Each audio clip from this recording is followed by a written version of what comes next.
Hello and welcome. Today we're diving deep in a very common, yet often underestimated, digestive system disease, periodontal disease, also known as gum disease. We'll explore what it is, what causes it, how it's diagnosed, and most importantly, how to prevent it from impacting your overall health and well-being. So, what sparks this oral health foe? The primary culprit behind periodontal disease is plaque, a sticky film composed mostly of bacteria that constantly forms on our teeth. When plaque isn't removed through regular brushing and flossing, it hardens into tartar, or calculus. Tartar provides a rough surface that attracts even more plaque, creating a vicious cycle. While plaque and tartar are the main drivers, other factors can significantly increase your risk. These include smoking, which weakens the immune system and hinders gum tissue repair, diabetes, which impairs the body's ability to fight infection, hormonal changes, particularly in women, certain medications that reduce saliva flow, and genetics, meaning a predisposition to the disease can sometimes run in families. Let's delve into how periodontal disease actually develops within the mouth. It all begins with the accumulation of plaque and tartar along the gum line. The bacteria within these deposits release toxins that irritate and inflame the gums. This initial inflammation is called gingivitis. If gingivitis is left untreated, the chronic inflammation starts to break down the tissues and bone that hold your teeth in place. The gums begin to recede, forming pockets between the teeth and gums. These pockets become breeding grounds for more bacteria, deepening the infection and leading to progressive bone loss.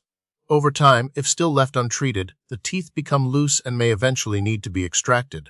Periodontal disease is incredibly prevalent, affecting a large percentage of adults worldwide. Studies show that the severity of the disease increases with age. While it can affect people of all ages, it's more common in older adults.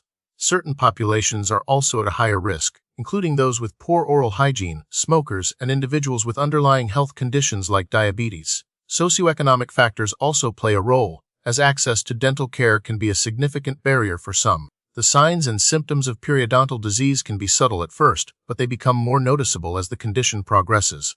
Early signs may include red, swollen, or tender gums, gums that bleed easily when brushing or flossing, persistent bad breath, and receding gums. As the disease advances, you might experience loose teeth, changes in your bite, pus between your teeth and gums, and pain when chewing. It's important to pay attention to these warning signs and seek professional dental care if you notice any of them.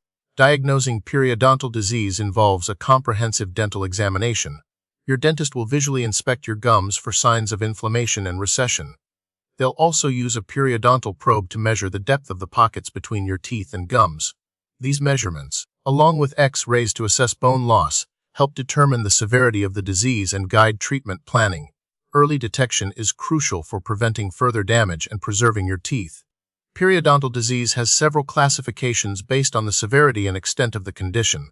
Gingivitis is the mildest form, characterized by inflammation of the gums without bone loss. Periodontitis is a more advanced stage involving bone loss and pocket formation. Periodontitis is further categorized into stages: stage L, stage IV based on the severity of attachment loss, bone loss, and tooth loss, and grades: grade A, grade B, grade C based on the rate of progression, risk factors, and potential response to treatment. Treatment for periodontal disease aims to control the infection and prevent further damage. The specific approach depends on the severity of the disease. Initial treatment typically involves scaling and root planing, a deep cleaning procedure that removes plaque and tartar from below the gum line. In more advanced cases, surgical procedures may be necessary to reduce pocket depths, repair damaged tissues, or regenerate lost bone. Antibiotics may also be prescribed to control infection. Maintaining excellent oral hygiene at home is essential for long-term success, including regular brushing, flossing, and the use of antimicrobial mouthwashes.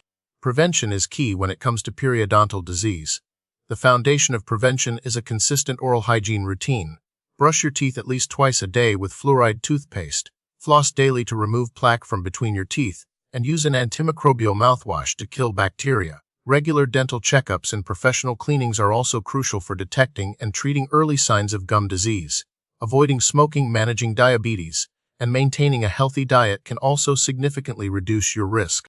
The prognosis for periodontal disease depends on the severity of the disease and the individual's commitment to treatment and prevention. With proper treatment and consistent home care, it's possible to control the disease and prevent further progression. However, it's important to understand that periodontal disease is a chronic condition that requires ongoing management. Recent research is focused on developing new therapies to regenerate lost bone and tissues, as well as personalized treatment approaches based on individual risk factors and genetic predispositions. Innovations in diagnostic tools, such as salivary biomarkers, are also emerging, promising earlier and more accurate detection of periodontal disease.